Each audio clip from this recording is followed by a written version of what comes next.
천룡팔부 16권입니다. 집안에는 동굴이 있었습니다.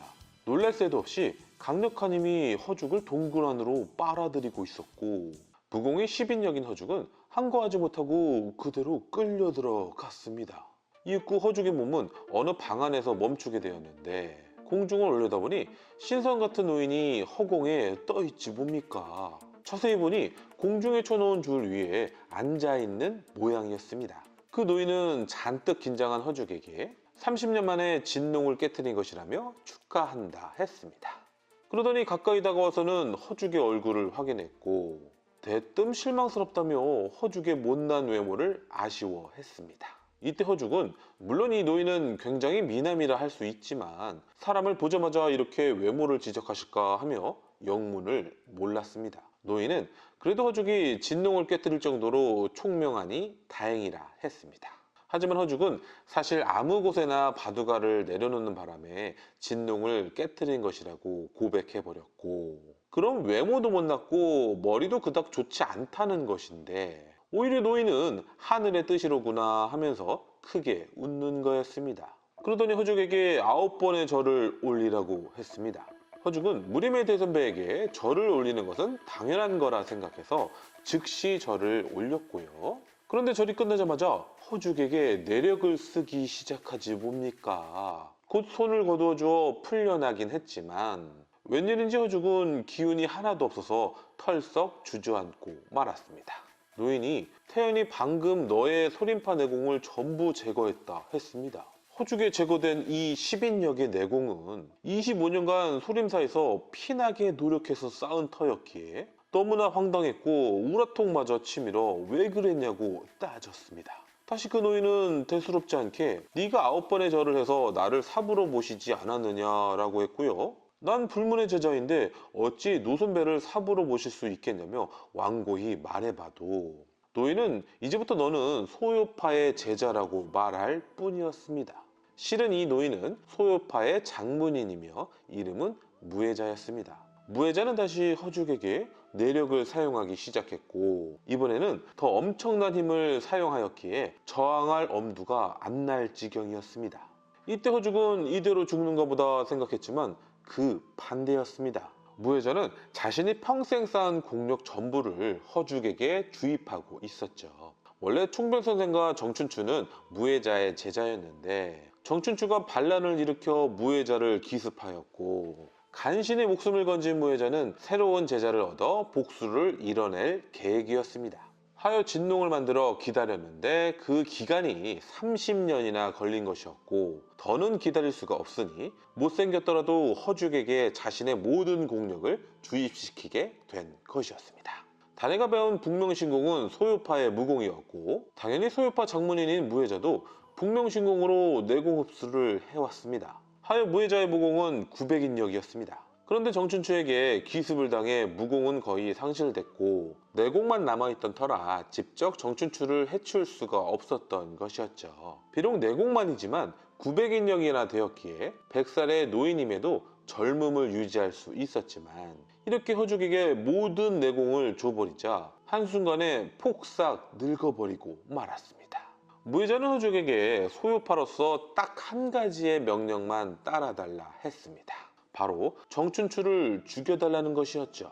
허죽은 나 따위가 어떻게 정춘추의 상대가 되겠냐고 했지만 900인력의 내공을 가진 허죽의 괴력은 정말 어마무시했습니다. 또 이는 다네의 내공과는 차이가 있었는데, 다네는 북명신공을 마스터하지 않아 내공 수치만 높을 뿐 완전히 자신의 내공이라 할 수 없었고, 하여 육맥신검이 나왔다 안 나왔다 했습니다. 반면에 허죽은 완전한 자신의 내공이었기에 여기에 무공만 쌓으면 천하제일의 고수가 되는 지경이었습니다. 때문에 무해자도 무량산 석굴 안에 무공 비법서를 전부 모아놨으니 가서 연마하라 했고, 석굴 안에 이추수라는 사저한테 무공도 배우라고 했습니다. 그런데 이추수는 잘생긴 남자만을 좋아해서 그게 걱정이라고 했고요. 하여 허죽의 얼굴이 못생겨서 아쉽다고 했던 것이었죠. 그리곤 화폭 하나를 주면서 이추수를 만나면 보여주라고 했습니다. 내공을 전부 줘버린 무해자는 어느새 숨이 넘어가고 있었고 마지막 청이라며 나를 사부라고 한 번만 불러달라 했습니다. 허죽은 그 말에 저도 모르게 사부님 하고 불렀고 말이죠. 무해자는 이내 자신의 반주를 빼주고는 그대로 숨이 끊어지고 말았습니다. 허죽은 서둘러 동굴 밖으로 나가 총변 선생에게 무해자의 원적을 알려야 했습니다. 밖으로 나와보니 난장판이지 뭡니까. 총변 선생과 정춘추가 불기둥으로 내력 대결을 하고 있었으니까요. 이내 정춘추가 내력을 끌어모아 밀어붙이기 시작하자 더 이상 총변 선생이 감당할 수 없는 상황이었습니다. 위기의 순간 총변 선생의 제자들이 일제히 불기둥으로 몸을 던지면서 자신들의 몸을 희생하여 불기둥을 조금이라도 막아보려 했습니다. 그렇게 제자들이 불에 타 죽는 모습에 지켜보던 모두가 아연실색하였고 다네가 더는 못 참고 손가락을 꺼내들었습니다. 하여 찍찍찍 600신검을 쏴보았는데 단 하나도 발사되지 않았으니 이런 부분이 다네의 내공에 허수가 많은 부분이라 할 수 있었습니다. 이윽고 다시 불기둥을 몰아붙이는 정춘추였고 총변 선생은 더 이상 항거할 수 없는 상태였습니다. 이때 허죽이 불기둥이라도 피할 수 있도록 총변 선생에게 달려들어 몸을 밀쳐 주었는데 그 순간 허죽의 강력한 내공이 총변 선생에게 전달됐고 그 힘을 빌려 불기둥을 단번에 밀쳐내는 총변 선생이었습니다. 이제 오히려 정춘추가 불기둥에 빨려 들어가고 말았습니다. 수염이 타기 시작했고 이대로 있다간 불에 타 죽을 지경이었습니다. 하여 걸음아 나설려라 신공으로 도망치고 마는 정춘추였습니다. 그때 총변 선생은 허죽이 무해자의 내공을 전부 전수받았음을 알았고 심지어 소유파 장문인의 반지를 끼고 있는 모습을 보았습니다. 이내 허죽을 사람들이 없는 곳으로 데리고 가서 넙죽절을 하며 장문인께 인사드립니다 라고 했습니다. 허죽은 이러지 마시라며 말했습니다. 소승은 영원히 불문의 제자일 뿐이지 소유파가 아니라고요. 그러면서 장문인 반지를 총변 선생에게 넘겨주려 했습니다. 그런데 총변 선생이 누굽니까? 이름 그대로 말빨 인생 70년이었습니다. 허죽을 달래가며 또 겁도 줘가며 설득시키고 있었습니다. 그때 총변 선생이 갑자기 야릇하게 웃음을 띄웠고 이는 정춘추의 독에 당했을 때의 증상이었습니다. 급하게 허죽이 가진 내공을 활용하여 응급조치를 해봤지만 끝내 정춘추의 독을 막아내지 못하고 말았습니다. 그렇게 총변 선생이 죽자 8명의 제자 함곡파루가 정춘추를 죽여 복수해달라고 간곡히 부탁을 올렸습니다. 이 어쩔 수 없이 응낙을 하였으니 이는 허죽이 잠시라도 장문인 자리를 맡겠다는 뜻이긴 했습니다. 다시 돌아와 보니 모두가 사라졌고 그들 중 소림사 스님들도 있었으니 또 정춘추의 해를 입지 않을까 싶어 미친 듯이 달려 쫓아가기 시작했습니다. 그 속도가 엄청났음에도 결국 찾을 수가 없었고 우선 배가 몹시 고파 반점에 들어가서 야채국수 2그릇을 시켰습니다. 그때 한 여인이 다가와 허죽과 합석을 하는 거였습니다.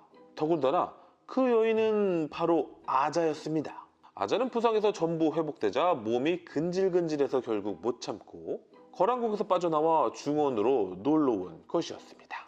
또 원래부터 악랄한 기질이 있던 터라 허죽이라는 못난 소화상을 괴롭히고 싶어서 접근한 것이었고요. 스님들이 육류를 먹지 않는 걸 이용해서 야채국수 하나는 닭국수로 바꿔치기 했고 다른 하나에는 비계덩어리를 몰래 담가 놓았습니다. 그런데 아자에게 최악의 상황이 벌어지고 말았으니 반점 안으로 성수파 놈들이 들어올 줄이야. 원래 성수파는 중원에서 멀리 떨어져 있어서 아자가 상상도 못한 일이었죠. 하여 식탁을 내던지고는 그대로 내빼려고 했습니다. 하지만 다시 한번 아자 앞에 험한 것이 나타나고 말았으니 바로 성수파 장문인 정춘추였습니다. 이 세상에서 아자가 유일하게 무서워하는 자신의 사부님이 나타난 것이었죠. 즉시 제압당했고 그대로 기경팔맥이 끊어질 위기였습니다. 또 그 모습을 몰래 훔쳐보고 있는 한 사람, 아자가 이 세상에서 가장 이쁘다고 생각하는 유탄지도 있었고요. 한편 허죽도 정춘추가 무서워 반점 안에 숨어버린 상황이었으니 이 순간 아자가 할 수 있는 것은 듣기 좋은 아첨을 짓거리며 시간을 버는 수밖에 없었습니다. 아자의 작전이 통한 것일까요? 그 순간 구세주가 나타났습니다. 바로 모형복이 말이죠. 모형복은 별다른 뜻 없이 우연히 반점에 들린 것이었지만 정춘추는 이참에 모용복을 해칠 참이었습니다. 하여인의 절정의 고수 두 명의 대결이 시작되었으니 과연 아자는 무사히 빠져나갈 수 있을까요? 이렇게 천룡팔부 16권이 끝났습니다. 천룡팔부 17권, 18권입니다. 정춘추가 자신의 필살기 화공대법을 꺼내들자 모용복 역시 필살기 두전성이로 상대해야 했습니다. 이렇게 되자 정춘추가 그 어느 하나 우세하다 할 수 없었으니 이를 본 아자가 잘됐다 싶어 실룩 웃어버렸고 정춘추는 크게 화가 치밀어 갑자기 아자에게 독공을 날렸습니다. 그 독은 그대로 아자의 눈으로 침투하였고 아자는 극심한 고통에 몸을 가누지 못하게 되었습니다. 이때 이를 지켜보던 유탄지가 이때다 싶어 몸을 날려 아자를 안아들고는 그대로 미친 듯 내달려서 이 반점에서 빠져나갔습니다. 그렇게 정춘추가 아자에게 잠시 한눈을 판 사이에 허죽과 모용복도 이 반점에서 빠져나가 버렸습니다. 이때 모용복과 정춘추의 대결은 무승부라 할 수 있었지만 정춘추의 독공과 화공대법은 모용복이 상대하기 매우 까다로운 터라 정춘추가 약우세하다 할 수 있었습니다. 개울가에 도착해서는 아자의 눈에 독을 씻어내게 했는데 끝내 아자는 눈이 멀어버리고 말았습니다. 하여 아자는 내가 소경이 되었다며 울고불고 난리치고 있었고 반면에 유탄지는 어쩌면 쾌재를 부르고 있었는지도 모르는 일이었습니다. 그렇게 짝사랑하던 아자가 눈이 멀어 자신이 계속 지켜줄 명분도 생겼고 무쇠탈이라는 것도 알아보지 못할 테니 절로 신분 세탁도 할 수 있었으니까요. 하여 이름도 유탄지가 아니라 장취현이라고 말해 주었고요. 아자는 자신이 이렇게 아플 때만 착해지곤 했으니 이때 아자는 그저 갸냘픈 여인 모드라 할 수 있었습니다. 하여 이제부터 유탄지는 아자의 눈과 손이 돼줄 참이었습니다. 그런데 하필 누군가 다가오고 있었으니 바로 개방 사람들이었습니다. 그들은 유탄지의 무쇠탈을 보며 실실 쪼개기 시작했고 저 대가리 좀 보라며 도대체 뭘 쓰고 있는 거지? 저건 철까지 말하는 순간 유탄지는 번개같이 날아들어 그자의 목숨을 단번에 끊어버리지 뭡니까? 즉시 개방 사람들이 유탄지를 에워싸서 공격해봤지만 소봉이 없는 개방은 그저 염천교 밑에 사는 거지들과 다름이 없었으니 그렇게 사람들을 곤죽으로 만들고 있던 유탄지가 갑자기 고개를 조아리며 제발 살려달라는 손짓을 하는 거였습니다. 정관청이 보니 머리에 쓰여진 무쇠탈 어쩌고 하는 것 같았습니다. 무공은 비록 높지 않았으나 정관청의 눈치법은 거의 왕초 수준이라 할 수 있었습니다. 하여 금세 유탄지가 무쇠탈을 쓰고 있는 것을 같이 있던 아자에게 들키고 싶지 않은 모양이라고 간파하였고 이내 개방 사람들에게 입도 뻥끗하지 말라고 명령했습니다.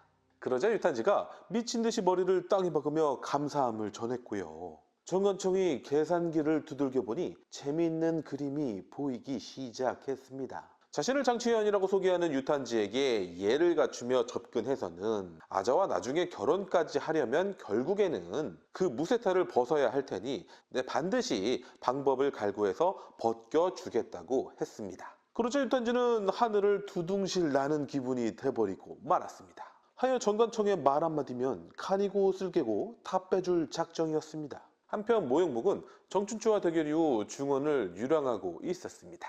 왕원은 여전히 모용복 옆에 딱 달라붙어 있었고 4대 부하들도 뒤를 따르고 있었죠. 그때 이들 앞에 나타난 커다란 구리 향로가 있었으니 적의 살기를 감지할 수 있었고 즉시 대비를 해보았지만 결국 구리 향로에서 쏟아져 나오는 독침에 당하고 말았습니다. 다행히 절정의 고수 모용복은 두전성이로 막아낼 수 있었고 옆에 있던 왕원도 지켜낼 수 있었습니다. 우선 왕원을 나무 위로 올려놓고는 이제부터 모용복의 살벌한 응징이 전개되기 시작하는데 먼저 무선 장력으로 구리 향로를 공격해 들어갔습니다. 이 장력을 상대할 사람은 강호에 몇 없었지만 향로는 단단한 고철이었으니 물론 향로 안에 숨어있던 자는 사람인지라 더는 버티지 못하고 뛰쳐나왔습니다. 하물며 태려 모용복에게 일장을 날려 적중시키기까지 했습니다. 허나 이것조차 모용복의 계략이었고 강력한 내경으로 그자를 몰아붙이기 시작했습니다. 그자가 몇 번의 날카로운 공격을 해보아도 모용복에게는 상대가 안 되었습니다. 끝내 모용복이 내던진 구리 향로에 처박히더니 사망해버리고 말았죠. 이는 너무나도 큰 무공 차이라 당연한 결과라 할 수 있었습니다. 그런데 문제는 이곳에는 이런 자들이 500명이나 더 있었습니다. 이들을 가리켜 36동주와 72도주라 불렀습니다. 합쳐서 108동주들이라 부르겠습니다. 그야말로 중가 부적이었습니다.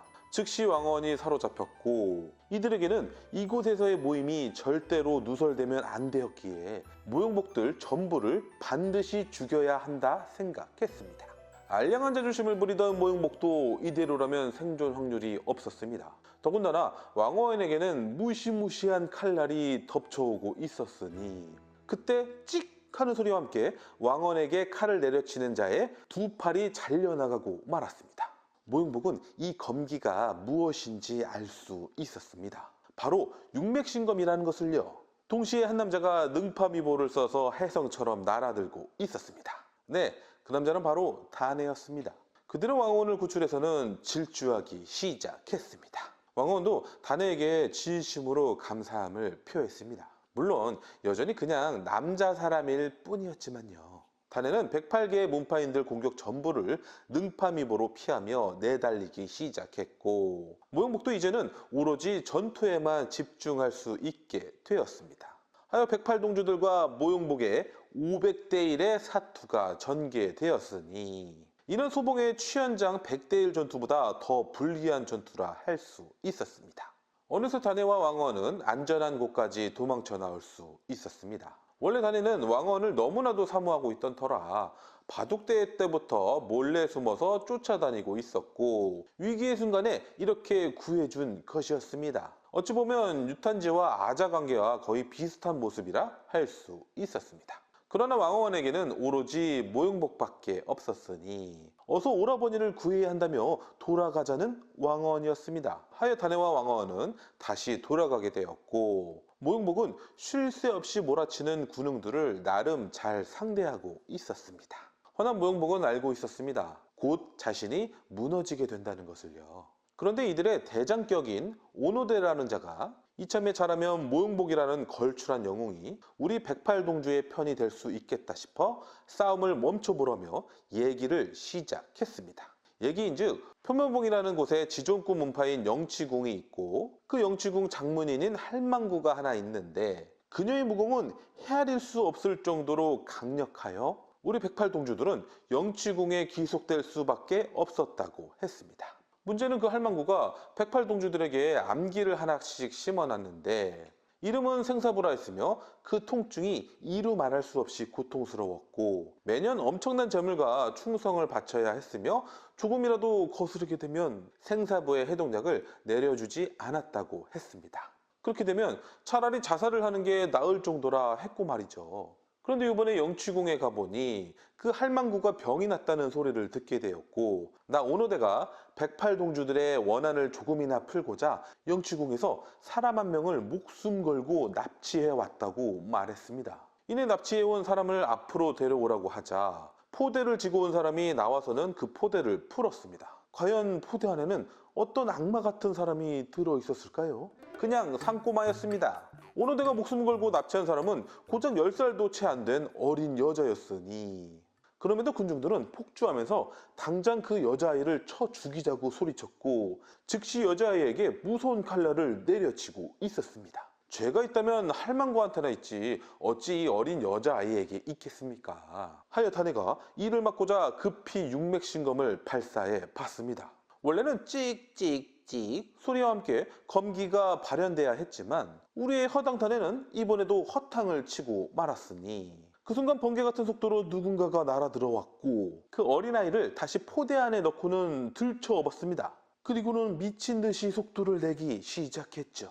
네, 바로 허죽이었습니다. 무해자에게 물려받은 900인령의 내공은 마치 태산과도 같았고 군중들 그 누구도 범접할 수 없는 지경이었습니다. 허죽의 산 위로 내달린 지 얼마 되지도 않았는데 저놈 잡아라 라며 쫓아오던 군용들 그 누구도 보이지 않게 되었으니 그때 이상한 일이 하나 벌어졌습니다. 분명 허죽 뒤로는 쫓아오는 이가 아무도 없는데도 자꾸만 허죽에게 핀잔을 하는 할머니의 목소리가 들려왔습니다. 알고 보니 허죽이 메고 있던 그 포대 안에서 나는 목소리였습니다. 하여 포대를 풀어주자 10살도 안 된 여자아이가 버럭 소리를 치며 말했습니다.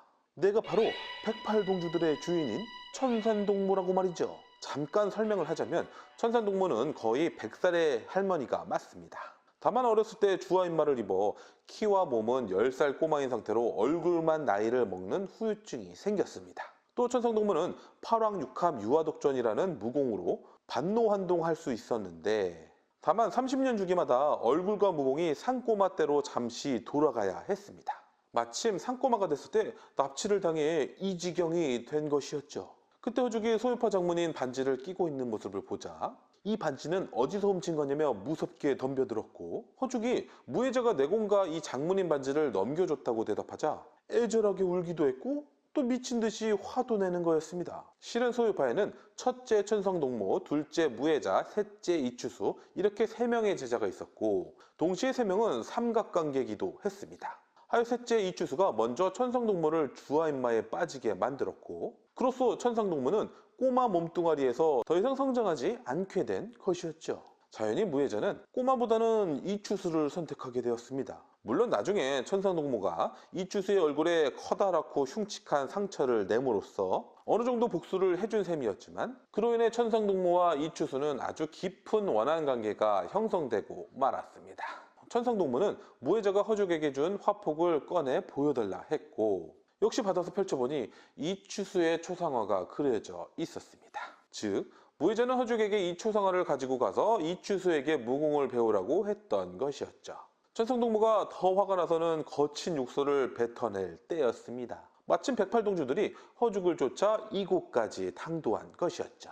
지금의 천성동무는 진짜 어린아이처럼 연약했으니 우선 허죽에게 자신을 업고 나무 위로 올라가라고 명령했습니다. 허죽은 우선 시키는 대로 뛰어 올랐는데 그마저도 힘 조절을 못해 나무의 키를 아득히 뛰어넘고 말았으니 다행히 힘들게 나무 위로 착지를 할 수 있었고 천성동무가 솔방울을 따서 손에 쥐고 있다가 소유파의 무공정수로 기를 모아서 힘껏 튕겨내라고 했습니다.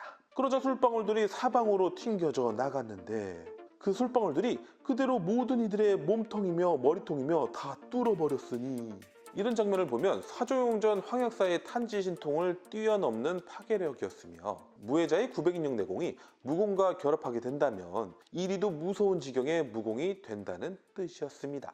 땅에 내려온 천상동무는 그렇게 죽어버린 자의 목덜미를 물어뜯더니 허겁지겁 피를 빨아먹기 시작했습니다. 조금 전 솔방울 난사에 간신히 목숨을 건진 건 오노대 한 사람밖에 없었습니다. 하여 동무는 오노대에게 생사부로 협박하였고 그러자 완벽한 심부름꾼이 돼버린 오노대였고 말이죠. 소동이 종료되자 동무는 즉시 무공연마를 시작하였고 이렇게 90일간 연마를 하면 원래의 힘을 되찾을 수 있는 거였습니다. 그렇게 방금 1일치를 연마한 것이었죠. 기운이 회복되었으니 다시 허죽을 크게 다그쳐야 했습니다. 무예자의 제자가 어찌 자신을 선배라고 부를 수 있냐며 앞으로는 사백이라 부르라 했고 소유파 장문의 자리가 싫으면 그 반지를 달라고까지 했습니다. 그러자 냉큼 빼서 줘버리는 허죽이었고요. 막상 반지를 빼앗아 껴봤지만 소유파는 이미 수십 년 전 과거였으며 무예자도 죽어버렸으니 기분이 미묘할 뿐이었죠. 그러면서 다시 허죽에게 난 매일 피를 먹어야 한다며 내가 무공을 알려줄 테니 남은 90일 동안 자신을 지키라고 했습니다. 만약 이렇게 동무에게 무공을 배운다면 허죽의 무공은 못해도 600인력 이상은 될 것이었습니다. 그런데 허죽은 동무의 잔인함에 혐오감을 느끼고 있었고 자신은 오로지 소림파 무공만 배워야 한다는 고집도 있어서 거부하며 이만 가보겠다고 했습니다. 그러자 동무는 오누대를 시켜 산에 있는 노루를 잡아다가 마구 죽이라고 시켰습니다. 허죽이 놀라서 이미 오늘은 피를 마셨는데 노루를 왜 또 죽이시는 겁니까? 라고 하자 동무는 허죽이 자신의 뜻을 따르면 노루를 죽이지 않을 뿐더러 필요한 양만큼만 피를 빨아먹고 치료까지 해주기로 한다 했으며 허죽이 자신의 뜻을 거스르면 산에 있는 모든 노루를 죽일 거라고 했습니다. 불문의 제자로서 살생만큼은 절대 용납할 수 없었던 허죽이었기에 동무의 뜻을 따르기로 하였습니다. 생각해보면 좀 전에 솔방울로 많은 사람을 이미 죽였던 허죽이었고요. 그렇게 6일치 연마가 끝나갈 무렵이었습니다. 갑자기 엄청난 미모의 여인이 나타났으니 그런데 동무는 왜 이 여인 보고 간악한 년이라며 쌍욕을 하는 것일까요? 이렇게 천정팔부 17권, 18권이 끝났습니다. 천정팔부 19권, 20권입니다. 이 여인이 바로 소요파의 셋째 제자 이추수였습니다. 이추수는 극치의 아름다움을 가졌으며 80이 훨씬 넘은 나이였지만 고작 40세밖에 안 돼 보였습니다. 심지어 말투마저 부드럽기 그지없었으니 그 누구라도 이 여인 앞에서는 살살 녹을 것만 같았습니다. 그런 이추수가 갑자기 복면을 벗어버렸습니다. 그러자 얼굴에 매우 흉측한 상처가 드러났는데 이 상처는 바로 동모가 남긴 복수의 흔적이었으니 이때 동모의 무공은 아직도 10분의 1도 회복되지 않았습니다. 하여 이 악녀의 손에 이제 죽었구나 싶었던 동모였습니다. 마침 허죽에게 빼앗은 소요파 장모님 반지를 엄지손가락에 끼고 있었는데 이 반지를 내밀며 소요파를 배신할 생각이더냐 라고 말했습니다.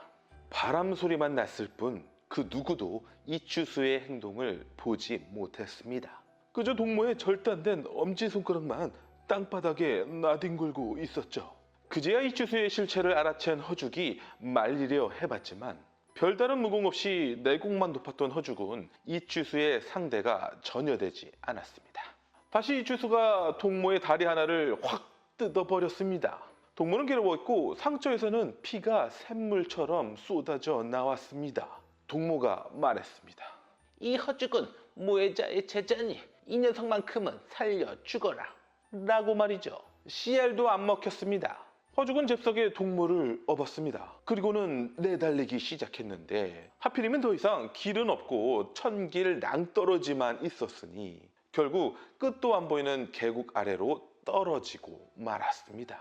절벽 아래로 떨어진 자가 무공을 전부 회복한 동모였다면 나무줄기나 바위 같은 것을 잡아 떨어지는 속도를 늦췄을 겁니다. 하지만 허죽은 그런 기질을 부릴지도 몰랐고 등에는 동모까지 업고 있었으니 낙하 속도가 더 가속되어 피떡이 될 수밖에 없는 지경이었습니다. 마침 절벽 아래 있었던 모형복이 하늘에서 누군가가 자신에게 떨어져오자 급히 두전성이를 발휘해 막아냈습니다. 이 두전성이가 상대방의 공격을 다시 되돌려주는 무공이었기에 망정이었지 소봉의 강룡 18장이라고 해도 이 상황에서는 막아낼 수는 없는 거였습니다. 그럼에도 멈추지 않고 튕겨져서 지면으로 무섭게 처박히고 있었는데 또 마침 다네도 여기 있었습니다. 다네가 허죽을 알아보고는 자신이 구해주겠다며 허죽을 등으로 받아 능파미보로 미친 듯이 내달리니 서서히 속도를 감속시킬 수 있었습니다. 허죽은 모형복과 다네 이 두 사람이 없었다면 죽이 아니라 미음이 될 뻔한 아찔한 순간이었습니다. 그렇다고 해서 위기가 끝난 것은 아니었습니다. 이추수가 절벽을 사선으로 횡단하며 내려오고 있었으니까요. 심지어 그 속도가 수직 낙하로 떨어진 허죽과 비슷한 지경이었으니 하여 허죽은 동모를 업은 채로 죽어라 달리기 시작했습니다. 동모의 성격은 난폭하다 할 수 있었으나 한편으로는 매우 합리적이었으며 지혜로운 편이었습니다. 이추수를 피해 도망갈 곳을 궁리하다가 좋은 수가 떠오르자 허죽을 그리로 향하게 했습니다. 또한 가는 동안 허죽에게 자신의 절정무학도 알려주었고 다행히 허죽도 암기력이 좋은 편이라 금방 습득할 수 있었습니다. 그렇게 7일 만에 도피처에 도착할 수 있었는데 그것은 바로 서하국의 황궁이었습니다. 이추수는 원래 서하국의 황태후였고 하여 차라리 이추수의 등잔 밑으로 숨어들자는 계획이었죠. 거기다 이처럼 황궁한 석빙고 지하 3층 안에 숨는다면 그 아무리 이추수라도 절대 찾지 못할 것만 같았습니다. 이제 이 얼음 창고 안에서 팔왕육합 유아독존 무공을 앞으로 80일만 더 연공하면 그 잘난 이추수도 동모에게는 상대가 안 될 거였습니다. 그러려면 금강산도 식후경이었습니다. 황궁에는 기름진 음식들이 지천이었으니 이렇게 훔쳐와서 먹는 건 일도 아니었습니다. 그런데 곧 죽어도 육류는 먹지 않겠다고 하는 허죽이었습니다. 아직도 소승이니 불문의 제자니 또 나무 아미타불 거리면서 안 먹길래 동무도 슬슬 빡치기 시작했습니다. 실은 동무도 그냥 풀떼기를 구해다가 주면 되는 거였습니다. 그런데 그놈의 호승심 때문에 이 소화성을 꼭 이겨먹고 싶었습니다. 하여 10일 동안이나 굶겨봤지만 허죽은 끝내 고기 한 점도 입에 대지 않았으니 이대로 져줄 동무가 아니었습니다. 강제로 입을 벌려 고기를 쑤셔 넣어 버렸습니다. 그렇게 4일 동안 강제로 육류를 먹이고는 이것은 육류도 아닌 것이 왜 이렇게 부드럽고 향기롭단 말인가? 그거 참 맛 좋겠구나 해서 눈을 떴는데 웬걸 알몸의 여인이 허죽의 품에 안겨 있었습니다. 먹을 거라면 힘들더라도 참아낼 수 있었습니다. 그런데 칠흑 같은 어둠이 깔린 이 얼음 창고에 알몸의 여인이 안겨 있자 더 이상 팽창할 수 없을 정도까지 돼버렸습니다. 하여 이날만도 수차례 거사를 치룬 호색 허준이었습니다. 이때 알몸의 여인은 이것이 꿈이라고 생각했고 허죽도 꿈이라 여겼기에 두 사람은 그저 쾌락에만 몸을 맡겼습니다. 매일 밤 서로를 탐닉한 지 4일째가 되는 날 서로에게 애칭도 붙여 주었습니다. 허죽에게는 몽락이라고 했고 여인에게는 몽고라고 했죠. 불이 꺼져 있어 서로의 얼굴은 모르지만 몽랑과 몽고는 깊은 사랑에 빠져버리고 말았습니다. 그때 나타난 동무였습니다. 몽고의 혈도를 짚고는 어디론가 데리고 가버렸고 다시 돌아와서는 허죽을 조롱했습니다. 불문의 제자가 음계를 범했는데 이젠 어쩔 것이냐라고요. 번뜩 수치심이 솟아나 그대로 얼음 모서리에 머리를 박아 자결하려 했습니다. 동무 역시 예상 못한 일이었지만 워낙 내공이 높은 허죽은 무사할 수 있었고 곧 회복돼서는 하는 말이 사백님, 혹시 그 여인을 또 만나게 해주시겠습니까? 했습니다. 이로써 동무와 허죽의 자존심 대결은 동무의 승리가 확실시 되어 갔습니다. 동무가 그 여인을 만나고 싶으면 자신의 말을 따르라고 했죠. 우선 자신에게 절정의 무학을 배워 자신과 이추수가 싸울 때 옆에서 살짝만 도와달라고요. 원래는 동무 혼자 이추수를 해치울 수 있었지만 현재 동무는 다리가 잘려 공력을 크게 상실한 상태였기 때문이었습니다. 이에 허죽의 주특기 불문의 제자는 살생을 하지 않습니다 라고 하더니 그럼 이만 소림사로 돌아가겠습니다 라며 작별을 구했습니다. 이러면 동무와 허죽의 자존심 대결에서 허죽이 우세승을 할 판이었습니다. 어찌 동무가 패배를 하겠습니까? 즉시 허죽에게 9개의 암기를 날렸는데 이 암기가 그 유명한 생사부였습니다. 즉시 허죽은 쓰러졌고 동시에 생사부에 엄청난 고통이 밀려오기 시작했는데 아프다며 살려달라는 말도 제대로 못할 지경이었습니다.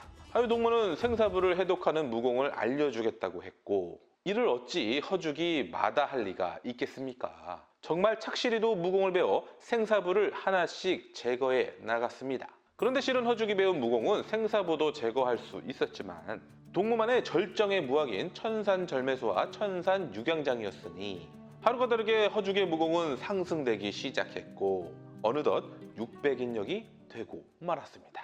이제 단 하루만 더 연구하면 동무도 원래의 무공을 전부 회복할 수 있었습니다. 그때였습니다.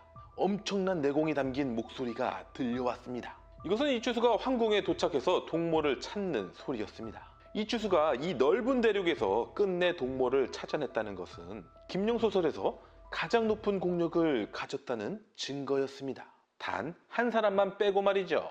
천성동무가 이렇게 하루만 더 연구한다면 이추수조차 죽을 일만 남은 거였습니다.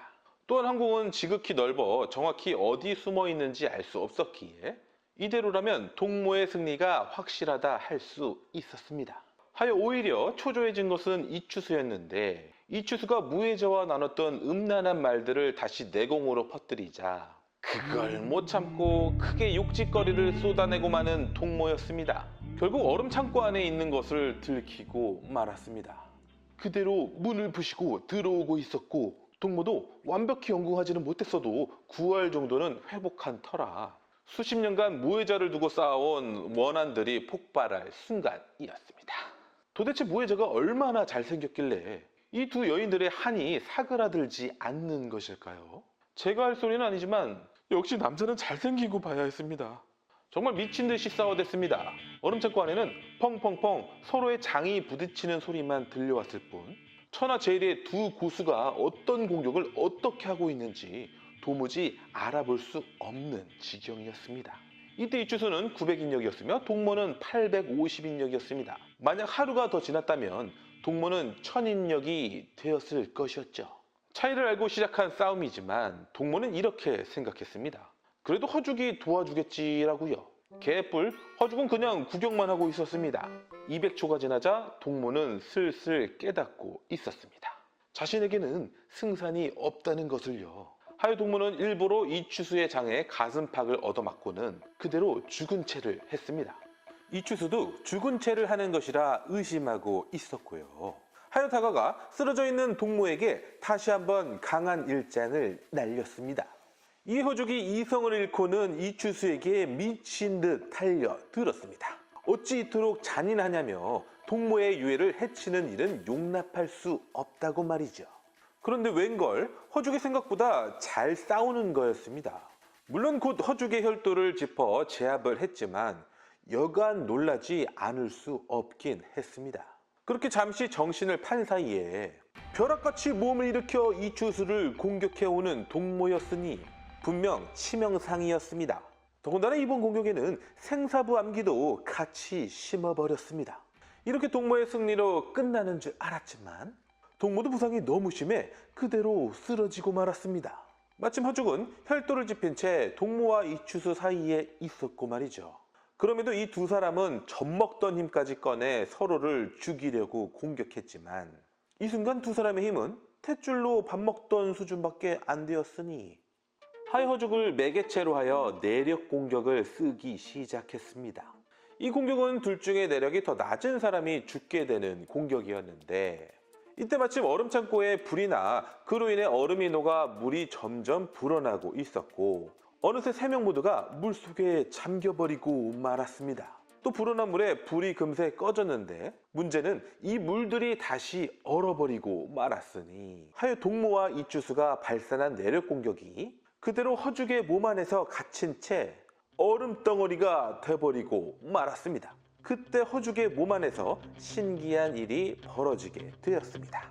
원래 소요파의 내공은 한 줄기에서 나온 것이라 동모의 내력 공격이 허죽의 몸 안에서 융화되어 하나가 됐고 이추수의 내력 공격도 마찬가지로 융화되더니 온전히 허죽의 내공으로 모두 다가 축적돼 버리고 만 것이었습니다.